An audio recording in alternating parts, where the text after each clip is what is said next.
पाठ चौथा। क्या बताती है हमें किताबें और कब्रें। बच्चों, कनेक्टेड में आपका स्वागत है।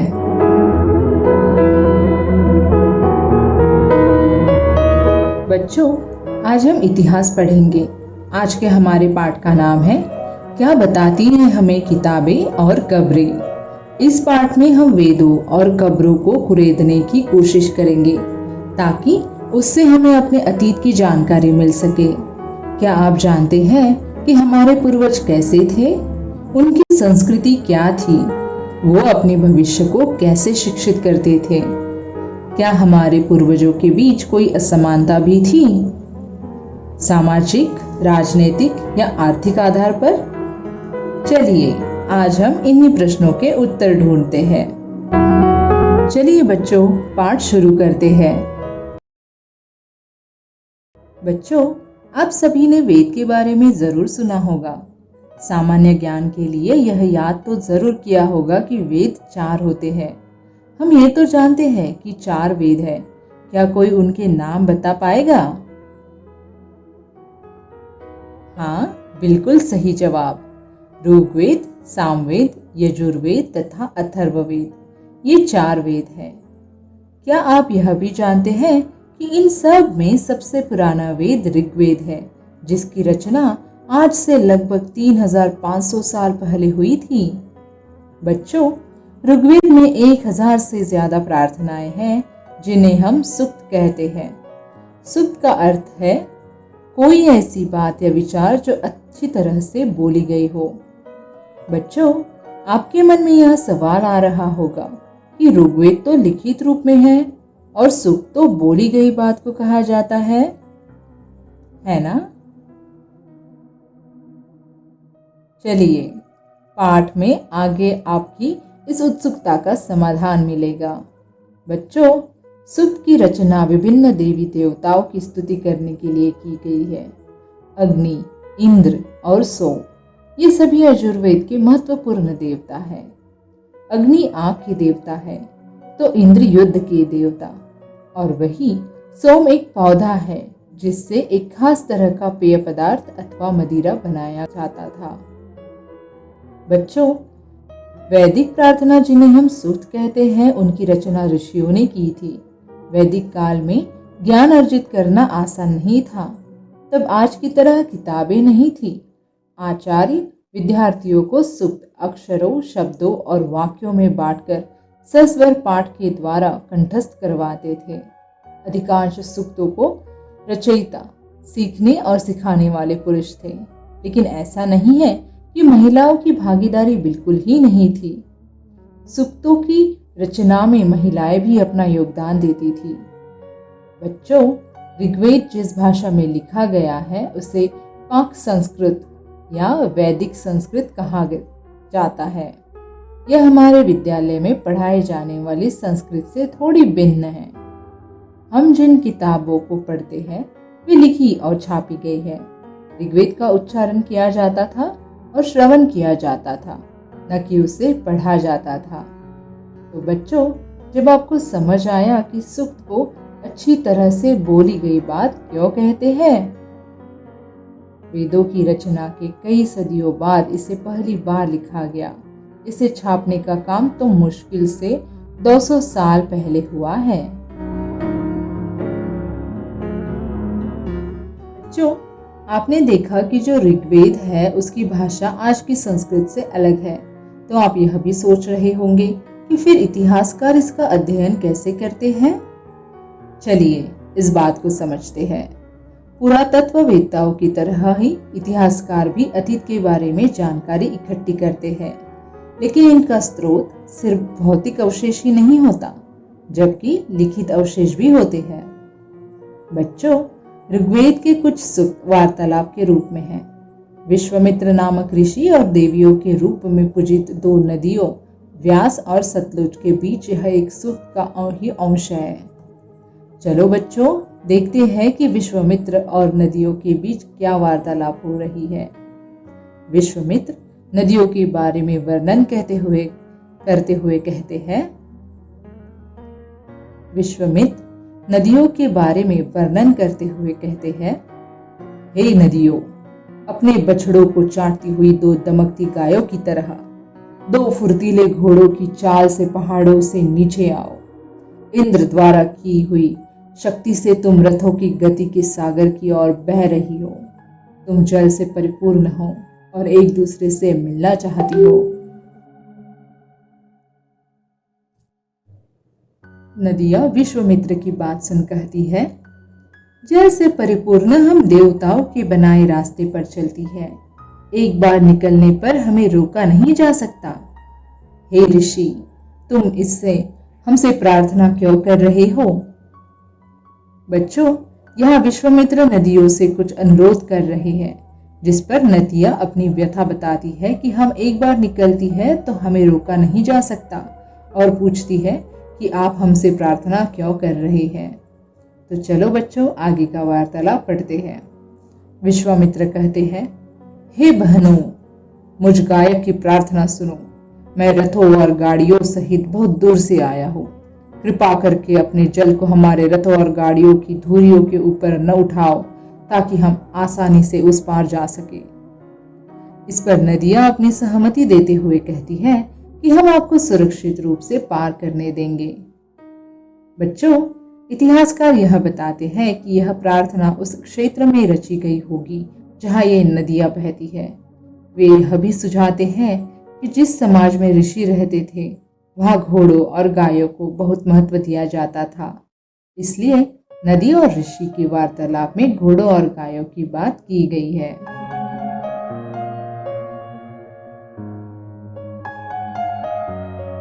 बच्चों, आपने अभी जो वार्तालाप पढ़ा, क्या आपको लगता है कि वैदिक काल में रथों का कोई महत्व था? चलिए आगे हम पाठ में बढ़ते हुए मवेशी, घोड़े और रथ के बारे में और देखते हैं कि इनका वैदिक काल में क्या महत्व था। बच्चों, ऋग्वेद में मवेशियों, पुत्र और घोड़ों की प्राप्ति के लिए अनेक प्रार्थनाएं मिलती है। घोड़ों को लड़ाई में रथ खींचने के काम में लाया जाता था। इसका तात्पर्य है कि दो समूह आपस में लड़ाइयाँ करते थे, कुछ अर्जित करने के लिए। बच्चों, अक्सर ये लड़ाइयाँ मवेशियों को जीतने के लिए अथवा अच्छे चरागाह हो जहाँ जौ जैसी फसलें उगाई जा सके, को जीतकर अपने अधीन करने के लिए होती थी। इतना ही नहीं, कुछ लड़ाइयाँ तो पानी के स्रोतों और लोगों की बंदी बनाने के लिए भी लड़ी जाती थी। बच्चों, युद्ध में जीते गए धन का कुछ भाग सरदार रख लेते थे तथा कुछ हिस्सा पुरोहित को दिया जाता था और बचे हुए धन को आम जनता में बांट दिया जाता था। बच्चों, सरदार, समूह और कुल परिवार की सुख समृद्धि के लिए यज्ञ कराए जाते थे, जिसमें भी घी, अनाज और जानवरों की आहुति दी जाती थी। इन यज्ञों के लिए भी धन की आवश्यकता होती थी। आहुति देवी देवताओं को दी जाती थी। बच्चों, इन युद्धों में अधिकांश पुरुष भाग लेते थे। कोई स्थायी सेना नहीं होती थी जो अनवरत युद्ध की तैयारी में लगी रहे, बल्कि लोग सभाओं में मिलते जुलते थे और युद्ध और शांति के विषय पे विचार विमर्श करते थे। ऐसे सभाओं में लोग कुशल और बहादुर योद्धा को अपने सरदार भी चुनते थे। पाठ में आगे बढ़ते हैं और अब हम पढ़ेंगे लोगों की विशेषता बताने वाले शब्दों के बारे में। इसमें पहले मेरा एक सवाल है कि आप बताएं कि किसी व्यक्ति को जब राजा शब्द से संबोधित किया जाता है तो इसका तात्पर्य क्या होता है? हाँ बच्चों, आपका कहना सही है कि राजा वह होता है जो किसी भूभाग पर शासन करता है और राज्य की सुरक्षा को बनाए रखने के लिए काम करता है। चलिए अब देखते हैं कि वैदिक काल में राजा क्या करते थे। बच्चों, वैदिक काल में ऐसे दो समूह हैं जिनका वर्गीकरण काम के आधार पर किया गया है। पहला है पुरोहित, जिनका काम तरह तरह के यज्ञ और अनुष्ठान करना था। उन्हें ब्राह्मण भी कहा गया है। दूसरे वे लोग जिन्हें राजा की उपाधि दी जाती थी। ये वे राजा नहीं थे जो बड़ी राजधानियों और महलों में रहते थे। इनके पास ना तो कोई सेना थी और न ही यह कर वसूलते थे। यहाँ तक कि इनके मरने के बाद इनका बेटा शासक भी नहीं बनता था। यह नाम मात्र के राजा होते थे जिनका काम होता था समूह के धार्मिक कामों में भागीदारी रखना और आवश्यकता पड़ने पर युद्ध का नेतृत्व करना। इसके अलावा जनता या पूरे समुदाय के लिए 2 शब्दों का इस्तेमाल होता था। एक था जन। बच्चों, इस शब्द से आप सब पहले परिचित होंगे क्योंकि यह आज भी हमारी हिंदी भाषा में प्रयोग किया जाता है। दूसरा शब्द है विश्व।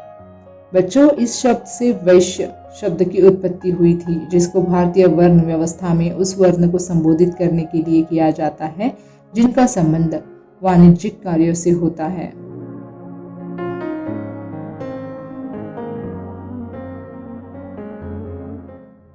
ऋग्वेद की सूक्तों की रचना करने वाले खुद को आर्य कहते थे और अपने विरोधियों को दास या दस्यु कहते थे। दस्यु ये उनके कहते थे जो इनसे अलग थे, जो यज्ञ नहीं करते थे और संभवतः दूसरी भाषा बोलते थे। बच्चों, आपको तो पता ही है कि बाद के समय में यहाँ तक कि आज भी इसका अर्थ गुलाम होता है। दास उन स्त्री पुरुषों को माना जाता था जिन्हें युद्ध में बंदी बनाया जाता था। इनके साथ इंसान की तरह व्यवहार न करके अपनी संपत्ति की तरह व्यवहार किया जाता था और इनके मालिक इनसे मनचाहे काम करवाते थे। बच्चों, अब हम पाठ में आगे बढ़ते हैं और अब हम महापाषाण काल के बारे में पढ़ेंगे और देखेंगे कि कैसे पत्थरों के कब्र बनाए जाते थे और कब्र में किसी व्यक्ति के दफन करते हुए क्या क्या चीजें रखी जाती थी। साथ ही हम देखेंगे कि इन कब्रों की सहायता से हम क्या क्या जान पाते हैं महापाषाण के बारे में।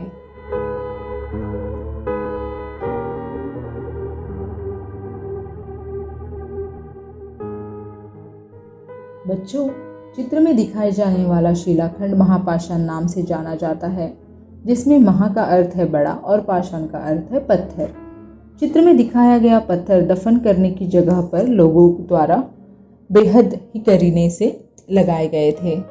बच्चों, इस तरह के कब्रें बनाने की प्रथा लगभग 3000 साल पहले शुरू हुई।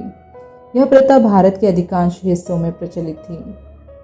बच्चों, महापाषाण पुरातात्विक अवशेष है जो कभी कभी जमीन के ऊपर ही मिल जाते हैं तो कभी खुदाई के दौरान मिलते हैं। पुरातत्वविदों को ये पत्थर कभी गोलाकार सजाए हुए तो कई बार अकेले खड़े मिलते हैं। यह ही एकमात्र प्रमाण है जो जमीन के नीचे कब्रों को दर्शाते हैं। बच्चों, चित्र में दिखाए गए हैं आपको कुछ समानताएं नजर आ रही हैं। सामान्यतः मृतकों को खास किस्म के मिट्टी के बर्तनों के साथ दफनाया जाता था। इन बर्तनों को काले लाल मिट्टी के बर्तन का नाम दिया जाता था। हमें इन कब्रों में लोहे के औजार और हथियार, घोड़ों के कंकाल और सामान तथा पत्थर और सोने के गहने भी मिलते हैं।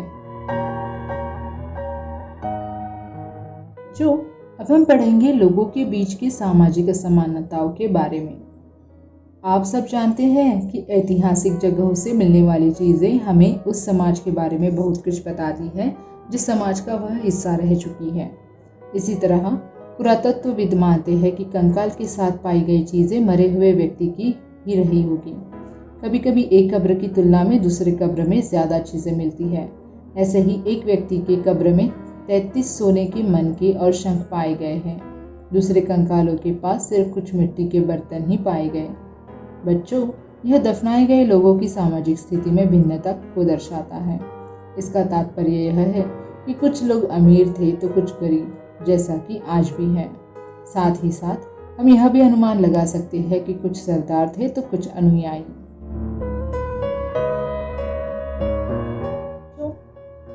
हम यहाँ यह भी समझेंगे कि संभवतः कुछ कब्र एक ही परिवार विशेष की थी, जहाँ एक से अधिक कंकाल मिली है। यह इस बात को दर्शा रहा है कि शायद एक ही परिवार के लोगों को एक ही स्थान पर अलग अलग समय पर दफनाया गया था।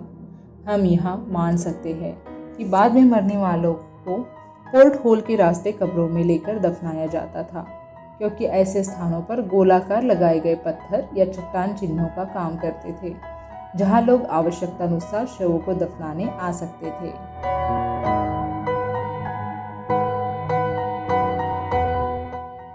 इमाम गांव भीमा की सहायक नदी घोड़ के किनारे एक जगह है। इस जगह पर 3600 से 2700 साल पहले लोग रहते थे। बच्चों, यह लोगों को प्रायः गड्ढे में सीधा लिटा कर दफनाया जाता था। उनका सर उत्तर की ओर होता था। कुछ पुरातात्विक सबूत यह संकेत करते हैं कि कई बार उन्हें घर के अंदर ही दफनाया जाता था और शव के पास बर्तन में खाना पीना भी रखा जाता था। बच्चों, एक आदमी को 5 कमरों वाले मकान के आंगन में 4 पैरों वाले मिट्टी के एक बड़े से संदूक में दफनाया गया था। बस्ती के बीच में बसा यह घर गांव के सबसे बड़े घरों में से एक था। इस घर में एक अनाज का गोदाम भी था। क्या लगता है बच्चों, इस व्यक्ति की आर्थिक हालत संपन्न होगी? क्या यह सरदार भी हो सकता है? कह सकते हैं कि यह शव जिस व्यक्ति का होगा वह जरूर ही अपने समाज में समृद्ध होगा। यह कहना कि वह सरदार होगा, इसको साबित करना थोड़ा मुश्किल है, लेकिन अनाज के गोदाम और बाकी समृद्धि को देखते हुए यह अनुमान कर सकते हैं कि यह शव किसी सरदार का हो सकता है।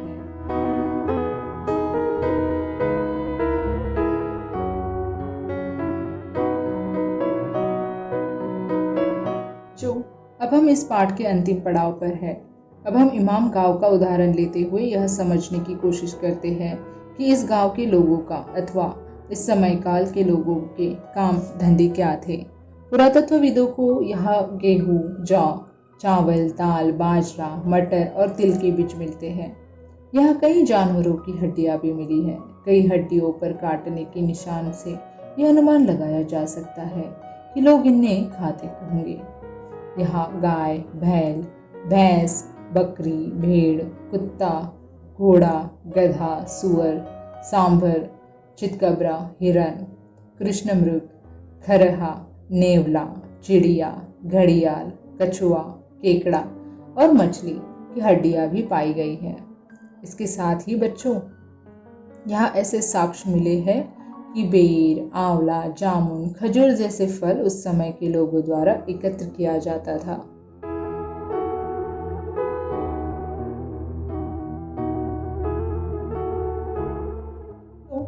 अब जब हम पाठ के अंत में हैं, तो चलिए एक बार पुनरावलोकन करते हैं।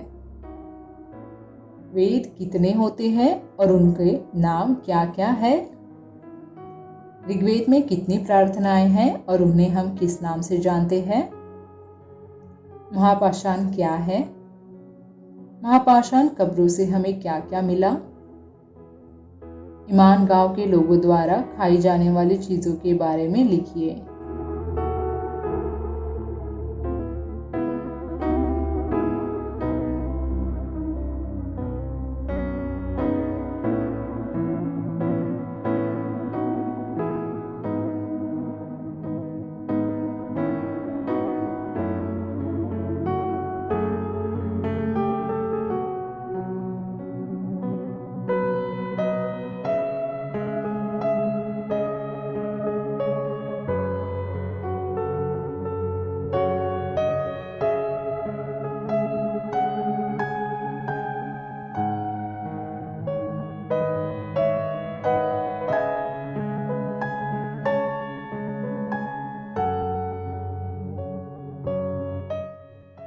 आप सभी ने प्रश्नों के उत्तर सराहनीय दिए हैं। अब हम इन प्रश्नों के उत्तर देखते हैं। आप अपने उत्तरों की जांच करते चलिए। पहले प्रश्न का उत्तर है, वेद 4 है, ऋग्वेद, यजुर्वेद, सामवेद और अथर्ववेद। दूसरे प्रश्न का उत्तर है, ऋग्वेद में लगभग 1000 प्रार्थनाएं हैं जिन्हें सूक्त कहा जाता है। सूक्त का अर्थ होता है अच्छी तरह से कही गई बात। तीसरे प्रश्न का उत्तर है, महापाषाण में महा का अर्थ है बड़ा और पाषाण का अर्थ है पत्थर। इस प्रकार महापाषाण का अर्थ होता है बड़ा पत्थर। वैदिक काल में इन पत्थरों से कब्र बनाई जाती थी। चौथे प्रश्न का उत्तर है, महापाषाण कब्रों में हमें मिट्टी के बर्तन, अनाज, लोहे के हथियार और सोने के आभूषणों जैसी चीजें मिली हैं। पांचवें प्रश्न का उत्तर है, इमामगांव के निवासी अग्रलिखित चीजें खाते थे। भेड़, बकरी, जौ, चावल, गेहूं इत्यादि।